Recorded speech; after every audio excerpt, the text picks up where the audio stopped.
Maintenant, hier, vous rappelez-vous, on a parlé du fameux terme que Moshe reçut la Torah du Sinaï. Vous vous rappelez ou pas ce qu'on a dit? Ouais. En hébreu, comment on dit reçu? Kibel, il a reçu. Maintenant, je vais vous ramener un commentaire, ici, et je vais vous poser une question sur le commentaire. Vous allez me dire si vous êtes d'accord ou pas. Alors, introduisons et ramenons la Gemara dans Shabbat qui nous raconte que lorsque Moshe Rabbeinu est monté sur le Har Sinaï pour recevoir la Torah, qu'est-ce qui s'est passé? Alors, il va avoir une certaine rencontre. Il va monter au Har Sinaï. Et à ce moment-là, au moment où il va recevoir la Torah, les anges qui étaient donc dans le ciel au Har Sinaï là-bas, ils vont se plaindre. Et ils vont dire, maître du monde, qu'est-ce qu'un humain fait parmi nous? Un humain, qu'est-ce qu'il fait ici? Hachem, il leur répond, il vient recevoir la Torah. Les anges vont répondre, dit quoi? Il vient recevoir la Torah, c'est très cher, cette chose aussi chère qui est la Torah, que tu t'es réservé pendant 974 générations avant la création du monde. Donc la Torah, elle existait 974 générations avant la création du monde. D'accord? Et que cette Torah-là, qui est chère à tes yeux, tu vas la donner à des êtres de chair et de sang. Qu'est-ce qu'il va dire Hachem? Il va dire à Moshe, Moshe, réponds-leur. Alors, Moshe, il va se tourner vers les anges et il va leur dire, qu'est-ce qui a marqué dans la Torah? N'y a-t-il pas marqué, je suis Hachem, ton Dieu, qui t'ai fait sortir d'Égypte? Est-ce que vous, les anges, vous êtes sortis d'Égypte? Sortis d'Égypte. Qu'est-ce qui a marqué dans la Torah? Tu n'auras pas d'autre Dieu que moi. Est-ce que vous, les anges, vous êtes idolâtres? Il y a marqué, souviens-toi du jour de Shabbat pour le sanctifier. Est-ce que vous travaillez, que vous avez besoin du Shabbat? Il y a marqué, honore ton père et ta mère. Vous avez des parents, vous, que vous avez besoin d'honorer votre père et votre mère. Il y a marqué de ne pas tuer, il y a marqué de ne pas voler, etc., pas faire l'adultère. Est-ce qu'il y a de la jalousie entre vous? Est-ce qu'il y a de la haine entre vous, que vous voulez voler les uns les autres? Ou vous tuez les uns les autres? Et donc ainsi, Moshe Rabbeinu va répondre aux anges. La réponse vous plaît? C'est mignon? Belle réponse. Belle réponse? Ouais. Avant le autre chose. Ce qui répond ici, ça te plaît comme réponse ou pas? Très bien. Très bien. Alors moi, je vais pas, on ne dit pas l'avocat du diable, c'est pas pour dire ça, mais moi, si j'étais un grand philosophe, ouais, pourquoi tu dis oula? Si j'étais un grand philosophe, ouais, un monsieur très penseur comme ça, en lisant ce passage, qu'est-ce que je dirais? C'est mignon. Il y a mieux. C'est quoi il y a mieux? Nous, on aurait imaginé que Moshe Rabbeinu, il est dans le ciel, là-bas, il est sur l'Ar Sinaï, d'accord, il reçoit la Torah de Dieu, il voit des anges. On imagine qu'il va donner une réponse très spirituelle, très profonde, kabbalistique, très, waouh, un truc de ouf, quoi. Qu'est-ce qu'il vient de leur répondre? Par rapport à des actes, écoutez, techniquement, vous ne pouvez pas recevoir la Torah, vous, parce que vous n'êtes pas ni des hommes, ni des... C'est ça la réponse qu'a donnée Moshe Rabbeinu. Vous êtes d'accord avec la question ou pas? C'est une bonne réponse en soi. Alors, en soi, tu as raison, c'est une très bonne réponse. C'est une vraie réponse. C'est vrai, c'est pas... C'est une vérité. Mais d'un autre côté, on aurait imaginé plus de profondeur. Bien sûr, mais comment tu veux rentrer plus en profondeur avec des anges qui ne connaissent pas la faute, qui ne connaissent même pas... En gros, ils ont pas... La Torah, t'as raison. Ça donne une réponse sur la Torah aussi et par la même... Ouais, mais là, tu limites la Torah à des actes, pas tuer, pas voler, pas machin, tu sais, Non, mais ça paraît un peu léger. C'est un guide pour l'humanité, parce qu'en réalité, les anges, ils n'ont pas besoin de guide, ils sont avec Dieu. Je suis d'accord. Comment ils peuvent avoir besoin d'un guide s'ils sont avec Dieu à côté de Je suis complètement d'accord. Donc ils peuvent pas... La réponse, elle est vraie. Mais moi, ce que je te dis, c'est que c'est un petit peu limiter la Torah à des gestes. Il les a pas fait fauter par rapport au Moïse. T'as raison, ça c'est un autre Hazal qui dit ça, que les a fautés. Ça c'est aussi vrai. Mais la réponse, elle nous limite la Torah à des actes. Donc on imagine que la Torah, c'est plus profond que ça. Alors, je ne vais pas vous répondre à cette question-là avec des termes kabbalistiques ou des trucs très profonds, mais on va juste rajouter un peu de profondeur à la réponse de Moshe Rabbeinu. Pour répondre à cela, je vais vous raconter une histoire encore. Ici, c'est rapporté dans un midrash Psikta Rabati 21. D'accord? Très connu, c'est très très connu. Même Avraham Fried, il en a fait une chanson de ça. D'accord? Très jolie chanson. Qu'est-ce qu'il nous raconte qu'est-ce qu'il nous raconte le Midrash? Que Hachem, avant de donner la Torah, qu'est-ce qu'il a fait? Il est parti voir toutes les nations du monde pour leur proposer la Torah. Il est parti voir Esav, l'Occident. Vous voulez recevoir la Torah? Ah oui, la Torah, ouais. Il y a marqué quoi dedans? Il y a quoi dans la Torah? Il y a marqué... Non, d'abord Esav, l'Occident, il y a marqué « Tu ne tueras pas ». Ah, tu ne tueras pas, non, on ne peut pas. Pourquoi? Nous, on est des tueurs, nous. À la pointe de ton glaive, tu vivras comme ça. Il sera qu'à béni Esav. On voit que Esav, lui, c'est un tueur. D'accord? Nous, on est des fabricants d'armes. Ouais, la bombe atomique, tout ça, c'est purement occidental. Nous, on fait des grandes guerres. Combien de guerres? Première guerre mondiale, 10 millions de morts. Deuxième, 50 millions de morts. On est des grands tueurs, on est des barbares. On nous empêche de tuer, on ne peut pas. C'est notre vie tuer. Il est parti voir Ishmaël, voulait recevoir la Torah. Qu'est-ce qu'il y a marqué? Ne pas voler. Ah, nous, pas voler. Nous, on vit que de ça. On vit que le vol. Le vol, c'est notre façon d'être, c'est notre façon de vivre. On ne peut pas ne pas voler. Ouais. Il est parti voir Ammon ou Moab, ces deux peuplades. C'est qui Ammon ou Moab?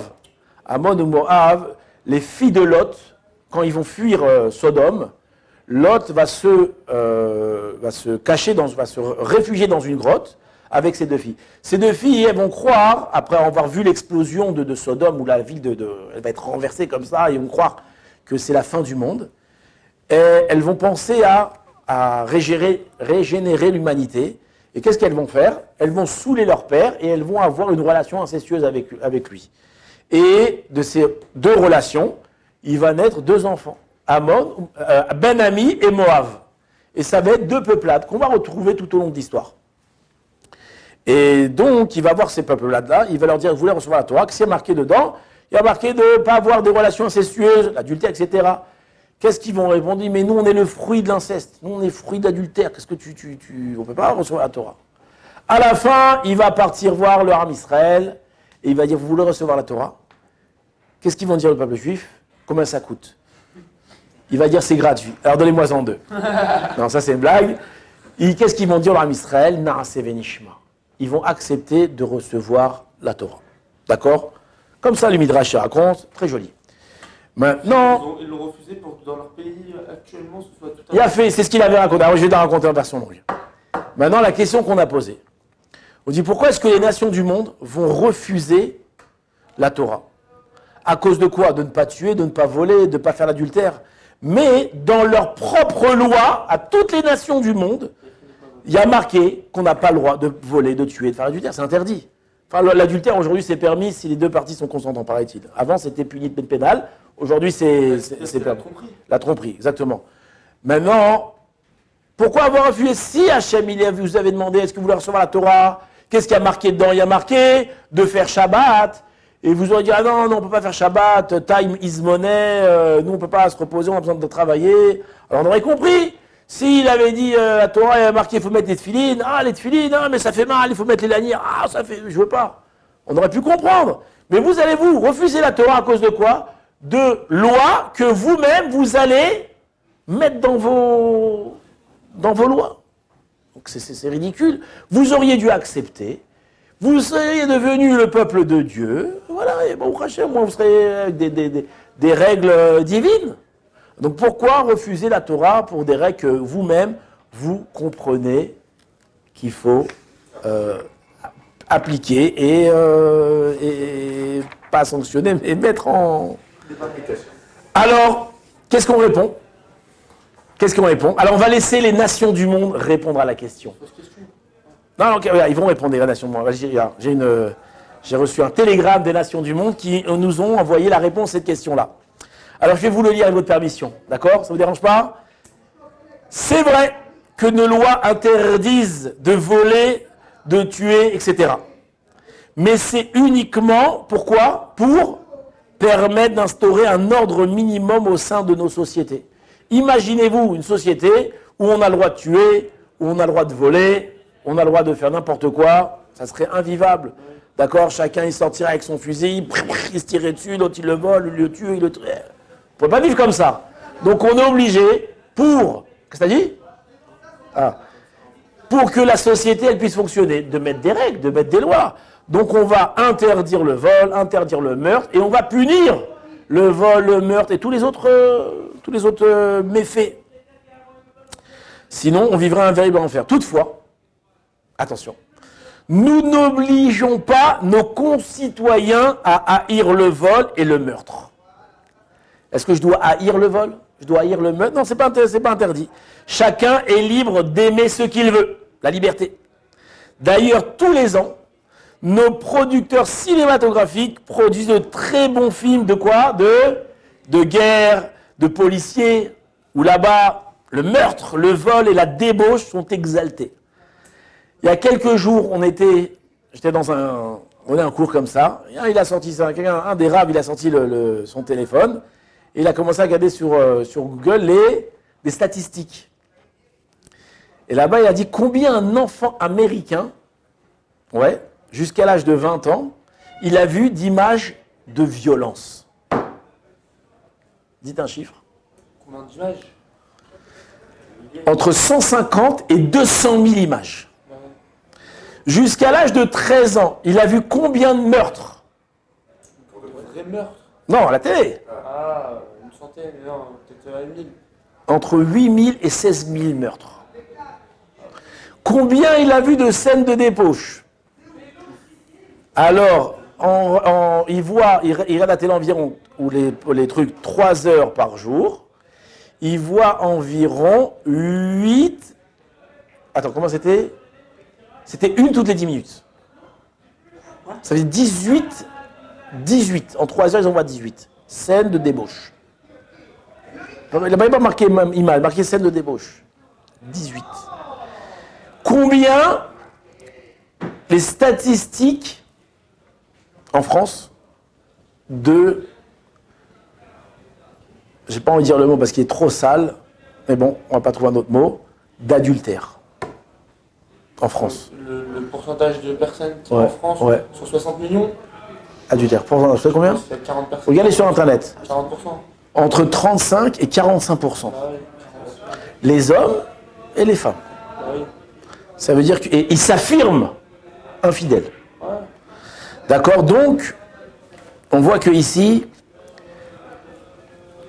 comme il dit, on voit que la débauche sont exaltées. Et dans les films, le tueur est charismatique, plein de charme, intelligent, même parfois sympathique. Ouais, ils font des tueurs, des films avec des tueurs, ils sont sympas, les tueurs, hein. Ils tuent un mec, mais on les rigole, ils sont sympas. Ouais.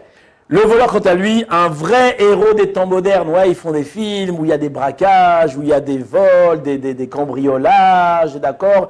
Et nous, quand on regarde le film, on est du côté de qui? De la police ou du méchant? Pourquoi? C'est terrible. C'est du coup qui doit se sauver.